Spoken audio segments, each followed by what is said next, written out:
Nandini official চ্যানেলে নতুন একটা ভিডিওর সঙ্গে চলে এলাম। সেদিন ছিল আমার বিবাহবার্ষিকী, 3রা জুন। তো আমি ভালো করে সেজে গুজে রেডি হয়ে নিয়েছি মন্দিরে যাওয়ার জন্য। তারপর আমি বরমশাইকে বললাম যে একটু আমাকে সিঁদুর পরিয়ে দাও। তো সিঁদুর পরিয়ে দিল। তারপর আমি তাকে বলছি যে পুরোটা মাথা ভর্তি করে পরাও। তারপর মন্দির চলে গেলাম। যে মন্দিরে দেখতেই পাচ্ছ চন্দনেশ্বর মন্দির। এত মেঝেটা এত গরম, রোদের তাপ এত, হাঁটাই যাচ্ছিল না। তারপর বোন আমাদের সঙ্গে গেছিলো, ছোটো বোন।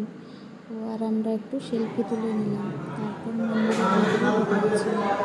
মন্দিরে ঢুকে